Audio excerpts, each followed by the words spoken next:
Halo teman-teman penonton, apa kabarnya? Sudah lama tidak berjumpa dengan saya Polar. Saya mohon maaf karena sudah lama tidak hadir untuk upload video, karena saya butuh waktu untuk memulihkan mental health saya secara pribadi. Jadi mari kita lanjutkan aja pembahasan kita mengenai Tenseki Zoku episode ke-11 dan 12. Langsung dalam satu video. Enjoy ya teman-teman!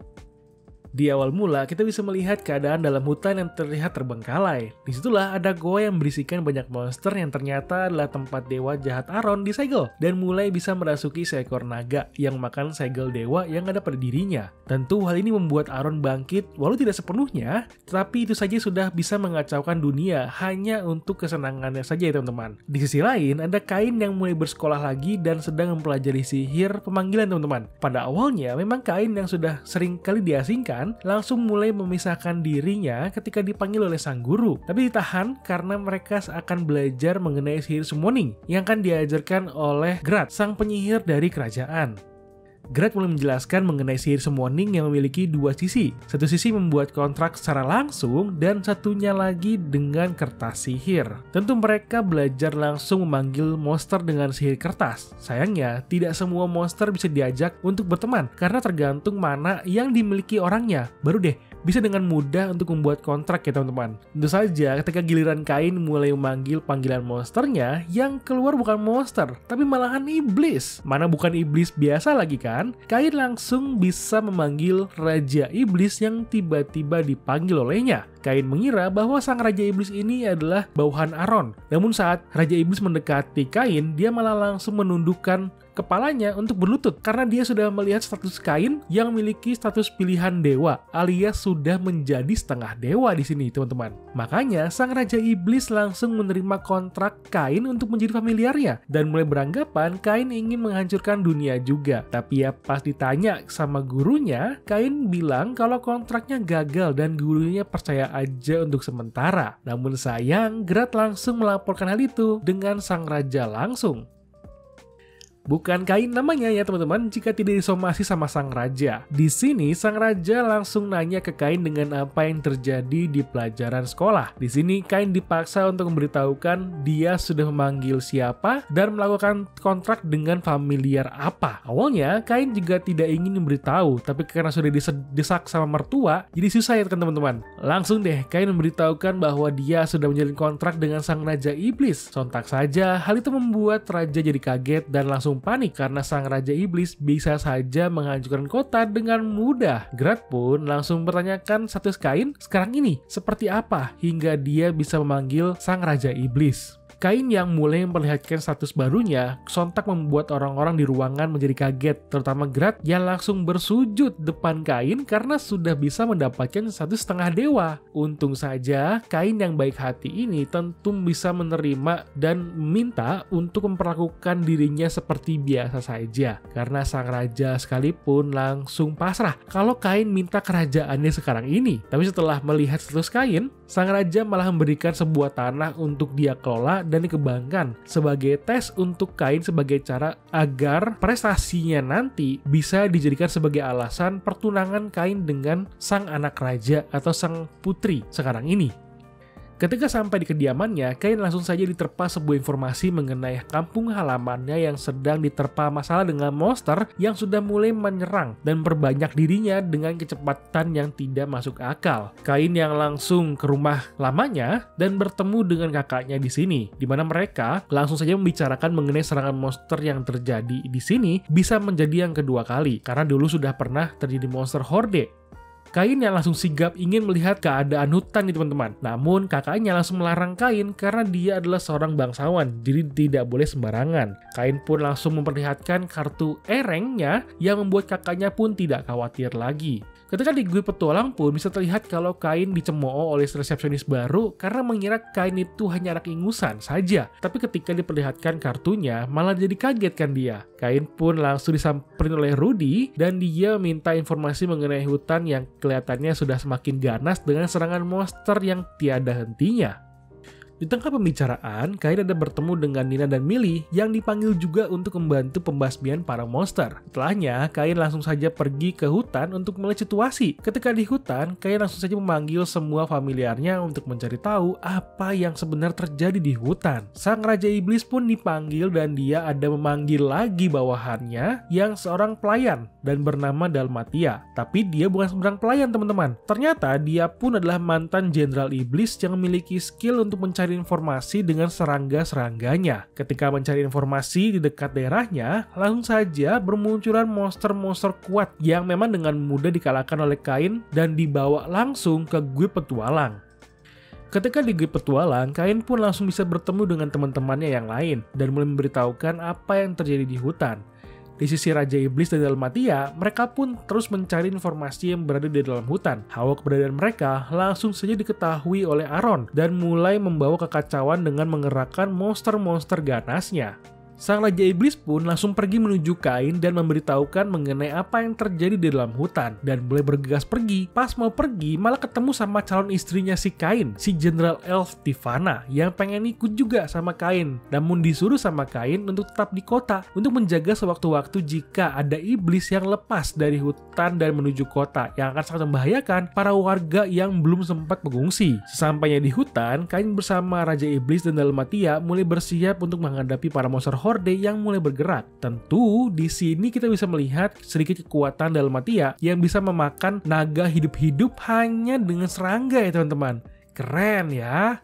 Tapi di dalam hutan sendiri, si dewa jahat Aron ternyata sudah mempersiapkan jebakan pertarungan yang sudah disiapkan untuk melawan Kain, sang pilihan dewa, atau Aron mengira ini adalah satu cara untuk membalaskan dendamnya dengan para dewa yang sudah mengasingkan dirinya. Setelah memberikan perintah ke Dalmatia dan Raja Iblis untuk mengurusi monster yang sedang merajalela, Kain pun langsung terbang menuju dalam hutan untuk melawan Aron ya teman-teman. Meskipun sang Raja Iblis dan Dalmatia hanya berdua, ternyata Raja Iblis masih memanggil anak buahnya yang lain untuk membantu. Kita sudah bisa melihat bahwa ternyata selain Dalmatia, masih ada Jenderal Raja Iblis baru yang memang memiliki pangkat baru juga di kehidupan mereka yang sekarang. Dengan bantuan mereka, sang Raja Iblis dan Dalmatia bisa dengan mudah untuk menekan pergerakan monster yang sudah mulai bergerak dengan cepat nih teman-teman. Apalagi ternyata Dalmatia yang kita lihat sebagai pelayan dan mantan jenderal, ternyata dia juga adalah seorang jenderal legendaris yang memang sudah jarang terlihat, tapi masih menjadi panutan bagi para bawahannya yang lain. Tentu setelah berkaget-kaget ria, mereka mulai menyerang para monster yang mulai berjalan menuju kota dan sudah menumpuk. Di dalam kota pun, Tivana dan para petualang sedang membantu dalam mengevakuasi para penduduk. Tentu para petualang tingkat tinggi, teman-teman, dan guru Kain dengan tekad pemberani mulai berjalan masuk ke dalam hutan untuk menahan monster yang mulai berlari ke arah kota.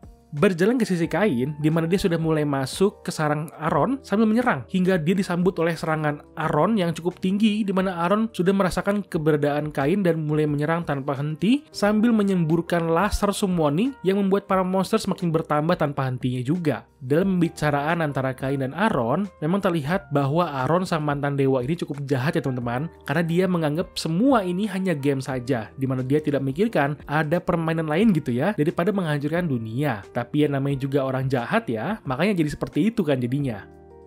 Di hutan, tentu para petualang yang sudah datang ada melihat tim Raja Iblis yang sedang ikut bertempur dan mulai membantu dalam menyerang monster yang terlepas dari genggaman mereka. Tentu saja pada awalnya, pada kaget ya, melihat ada orang yang berterbangan ke sana dan kemari. Namun dengan sigap, mereka bisa melihat bahwa itu adalah teman-teman si Kain.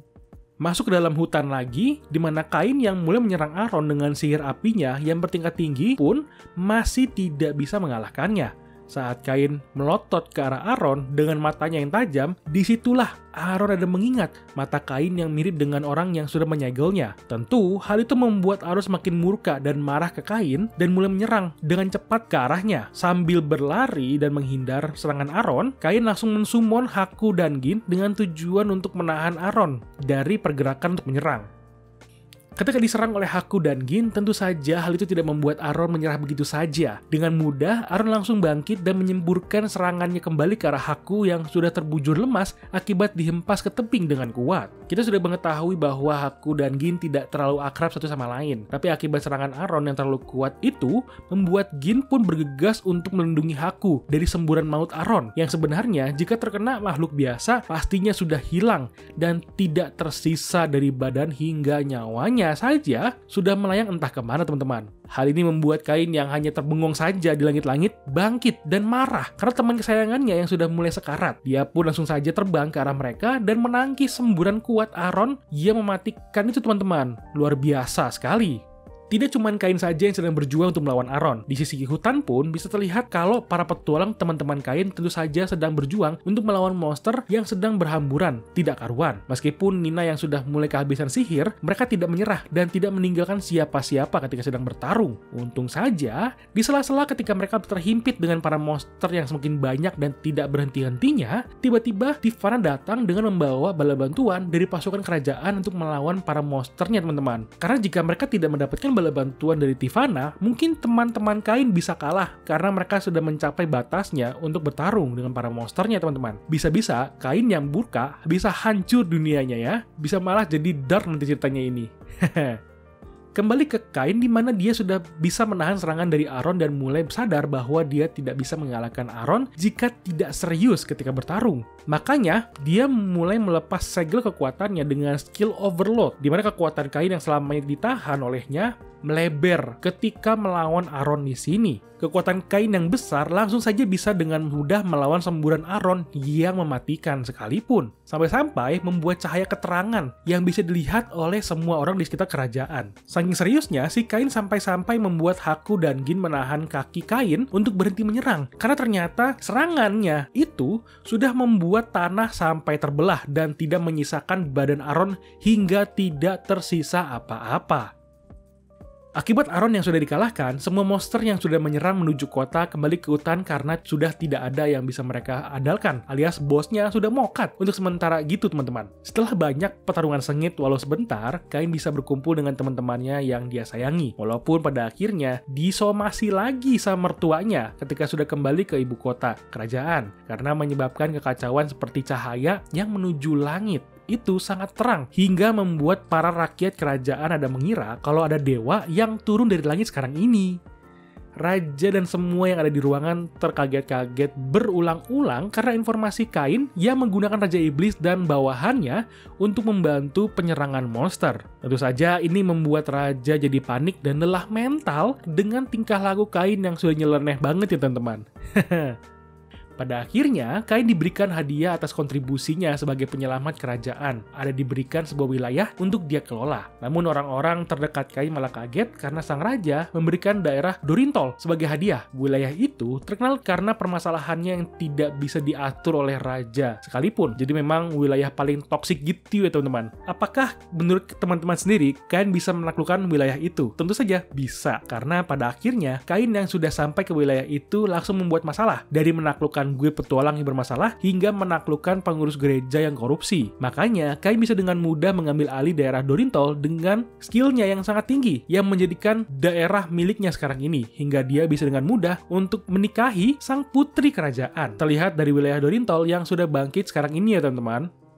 Sedikit cerita bonus di akhir cerita bahwa saat Kain sedang bercengkrama dengan pertunangan haremnya, bisa terlihat tiba-tiba sang Raja Iblis datang ke Kain dan mulai minta tolong karena dia sedang kabur dari istrinya karena sedang berselingkuh. Tentu saja dia dikejar juga oleh istrinya ke tempat yang sama. Ketika di sidang, sang istri langsung saja meminta pendapat dari para tunangan Kain untuk orang yang suka berselingkuh. Pendapat mereka itu sontak mendapatkan respon positif dari sang istri Raja Iblis dan terlihat mereka menjadi dekat untuk ke depannya. Pada akhirnya, Kain yang sudah mulai bebas langsung membangun tembok yang cukup tinggi dan kastil untuk dia tinggali. Masalahnya kan teman-teman, dia membangun kastil lebih megah dari sang raja. Jadi dia sudah melebihi semua orang di kerajaan itu ya teman-teman.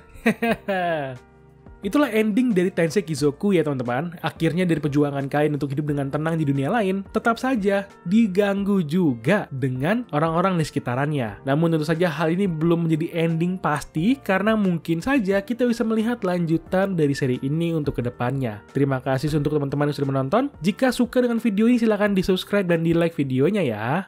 Bye-bye!